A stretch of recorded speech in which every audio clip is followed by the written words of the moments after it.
Can I tell you the most dangerous lie young people believe about themselves? Nobody told you directly. No one sat you down to tell you this. But somehow, most of us believe it anyway. The lie is this: that everyone is ahead of you.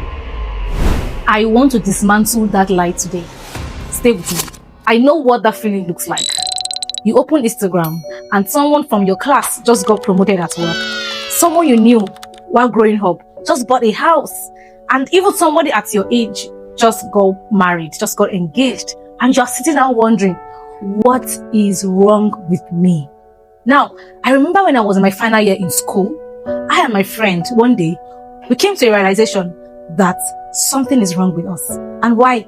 Because we looked around and we found out that majority of our classmates, majority of our mates were already into something. They were already, doing so well. Some already have their internship jobs. Some already have a proper job while in their final year. And we were just there. The only thing we had then was practically some few certifications and our service towards God. That's all. It felt like something is really wrong. If you have ever felt that, I want you to stay with me to the end of this video, because by the time we are done, that feeling will have no power over you anymore. Let me tell you why this feeling is so powerful.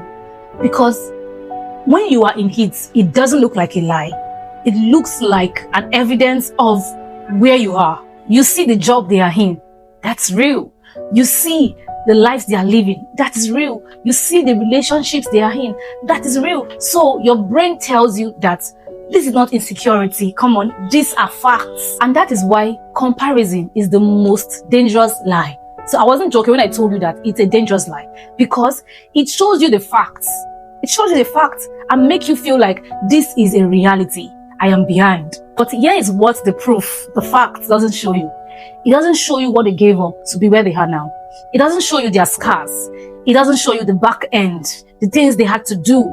It doesn't even show you that you are in work in progress and God is in your story. It doesn't show you what God is doing in your own story. I want to ask you something before we go any further. And I genuinely want you to think about it. Just drop it in the comment section. Just one word. What does your comparison trap looks like? Does it look like a career trap? Like you feel behind in your career, relationship, or finances, or spiritual life? What is that area you feel you always have that comparison trap? What is that area? Drop it in the comment section. I want to know so that we can help each other. So let me give you 3 truths. 3 truths that I feel will change how you view your timeline, how you view your timing, right? And at least I want you to at least write one of them down. Truth number 1. God's timing is individual, not collective. Yes, we have been conditioned to view our timeline collectively, right? I'm going to graduate by this age, get a job by this age, get married by this age, buy my own house by this age, build my own company at this age. And when we don't hit that mark, we feel behind. We assume we are behind time. Others have gone ahead of us and we are just looking around. But no, God's timing is individual. Look at Abraham. God gave him the promise at 75 years old. Moses entered into his prophetic assignment at 80. Joseph, right, entered into his prophetic destiny at 30. All those people, different ages. That doesn't mean that one of them was behind time. They were exactly at God's timeline, right? And it has nothing to do with the world schedule. Your chapter is not slower than theirs and the people you are comparing yourself to. No, it is different from theirs, and difference is not behind. The fact that we have different timelines does not mean that I am behind or you are behind. Truth number 2, comparison will always measure the wrong things. And remember the scripture that says that they that compare themselves with themselves are not wise. Comparison will always measure the wrong things. When you compare yourself with someone else, what are you actually measuring? Their results, their outcome, their highlights, their results. but you are not taking into consideration their process, their struggle, the things they had to give up, their sacrifices, their scars, their obedience. And here is the thing about God. He does not measure the outcome. He measures the obedience. God is not after how far have you gone. God is after how well did you trust me in what I gave you. So when you are measuring yourself with someone else's results, you are actually grading yourself with the test you were never made to take. It's not your test. It's not your assignment. It's not your exam. So you cannot grade yourself with other people's successes. What will change for you if you do not measure your life based on other people's successes, based on other people's outcome? What are you really going to now measure your life with? Think about it for a second. Truth number 3. There is only one road, and it is fully yours. Yes. The reason comparison hurts so much is because we believe that there is only one road to a good life. And when you see someone else already going through that road, you feel like there is less space for you. There is no more space for you, or there is less for you. But let me shock you.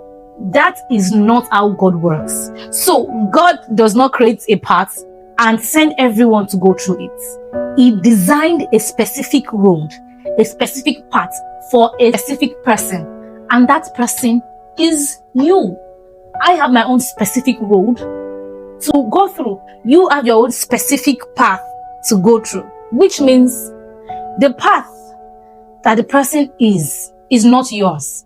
It was never available to you, and yours will never be available to them. So you are not behind on their road. You are exactly where you're supposed to be on yours, right? And if you're going to compare, you compare your life with your book, you compare your life with your assignment, you compare your life with what God has told you. So real quick, if this is already hitting something or shifting your mindset, I want you to hit the subscribe button right now so we can, just continue. And I promise every Monday, we're going to have a one-on-one session where we shift things and, look at life in the clearer lens so that we can really become what God has called us to be. Remember, it's the becoming show. Yeah. Okay, so let me bring this home to be more personal, right? Because I don't just want to give you 3 principles and just go your way and all of that. I want you to see how this really looks like in real life. Now, my own life, there was a season I was deep in this comparison trap. I see people around me building things, being chosen, and here am I, still the same. Nothing really is showing like I'm progressing. I feel like I'm behind. I actually felt like I was behind. I was just starting out when some of my mates had gone far. So I remember thinking, what is God doing with my life? That feeling of, I started before these people, I have been faithful. It feels like, these people are really, really far ahead of me. And here is what happened when I stopped comparing. What happened? I was able to focus more on what God was doing with me. I was able to be more attentive to God's leading. And before you know it, the shift came, right? Everything I was expecting to feel like I'm not behind, right? Even though I wasn't even meant to have that feeling. But everything started to come to play out. Every of the pieces I felt like, were apart. I never knew God was working behind the scene. He was gathering all these pieces together, right? All the old equipment I didn't have then, and God told me to start a YouTube channel. Everything started coming in, right? The work I needed came in. The promotion I needed came. The learnings I needed, right, in my career came. And everything started working together. Everything started playing out. But if I had stayed in that comparison trap, and I'm so focused on, the people around me, they're doing so well, they're becoming so great, they are building things, do you know that I won't have been able to hear what God is saying to me at that season? Yeah, I'll just be stuck. So what comparison does for you is that it makes you stuck. It also makes you to view your life with a very small lens and to use a bigger lens to view others' life. So this now makes you feel very, very small. Remember the children of Israel that God promised the Canaan land, and those 12 spies, they went to view the land. What happened? A comparison trap was right there. They saw the giant and they felt like, woo, we are like grasshopper before these people. Can you imagine that? These people have forgotten all of the great things that God did for them in Egypt. The 10 plagues, how God, in fact, drowned Egypt's soldiers, Pharaoh, in the Red Sea just for them, how they walked through the Red Sea like a dry ground. Forgot all of those manna. God fed them for 40 years because of comparison. So if I tell you that it's a dangerous trap, it really is. Has there been any moment in your life where you stopped comparing and before you know it, something's just shifted? You just begin to see more clearly. You begin to hear God more clearly. You begin to know what to do, right? Because you stopped comparing. Or you might probably still be in it right now. Either way, I want to know in the comment section. Are you still in your comparison trap or you've moved past it? It's fine if you are still in it. I told you my own story. I have been there. In fact, it feels like comparison will always show up as the journey in life, but we must build a resilient spirit. We must build a heart that will continually remain focused on God, what God is writing about our story, where God is in the chapter of our journey. That is what we should be concerned about whenever comparison comes. Shift the focus back to God. Okay, so if you are still in the comparison trap, let me give you 3 practical moves you can actually do to come out of it, because I don't want you to finish this video and you just go back, drum scrolling. I want this to actually change your life. Practical move 1. Should I be real with you? The first thing you need to do is to audit your feed. When I mean audit your feed, go to your Instagram, go to your TikTok, probably your WhatsApp status also, your Facebook. Then look carefully at the accounts you follow, the accounts you normally look at, you normally feed from, and ask yourself some questions. Does this account inspire me or make me feel inadequate? Inspired? Keep them. Makes you feel inadequate? Unfollow, or probably mute. If it's a WhatsApp status, just mute them. Unfollow. In fact, revamp your feed. Yes, there is a way you can change your feed to always see the things that will inspire you. And this is not jealousy. This is being a steward over your heart. This is guarding your heart diligently. You are responsible to what you constantly expose yourself to. You are responsible. Practical move 2. Record your wins. The small ones. Record every of your wins. Small wins, big wins, record them.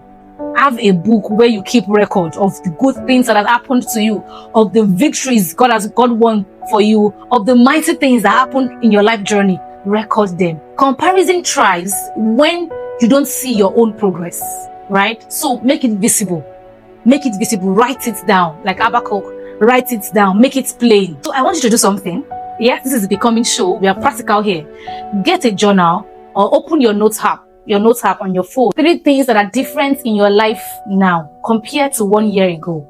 Probably last year you were not this, that, but now you've been able to do this, you've been able to accomplish this. All of that, no matter how little you may think it is, write it down.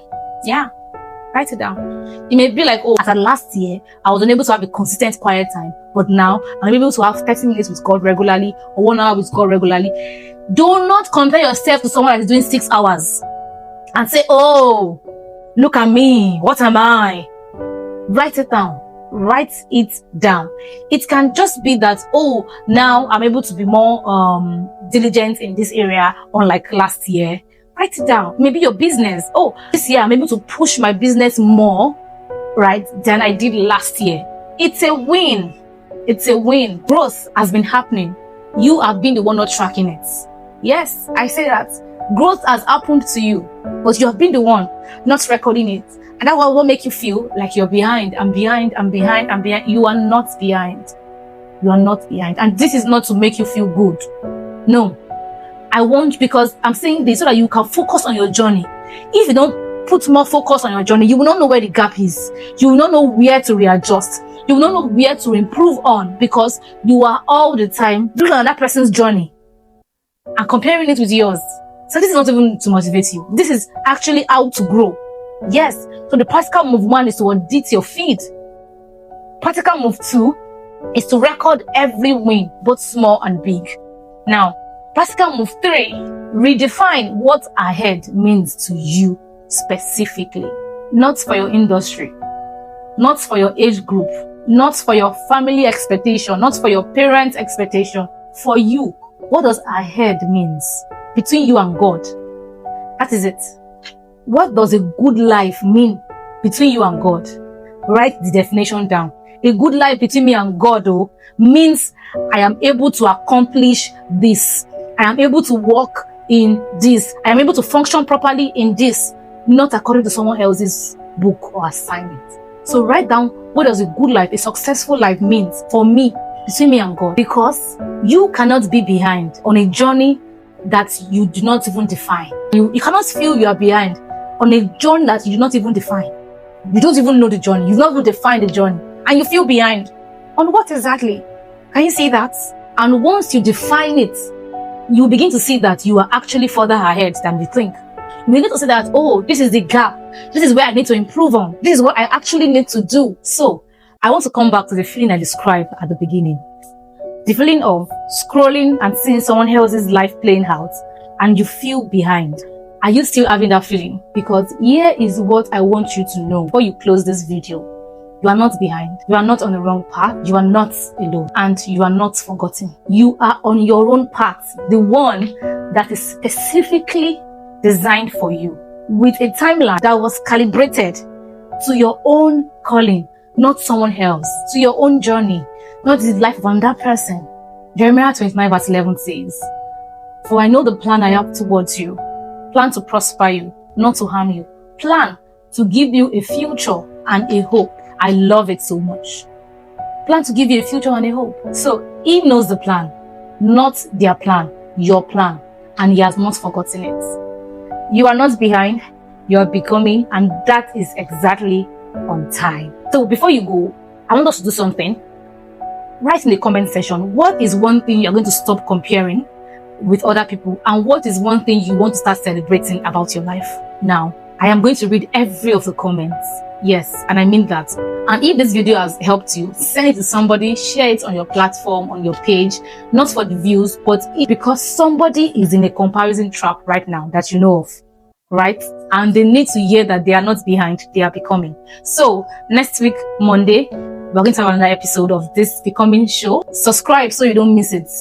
See you next week, Monday. God got you. Okay, bye.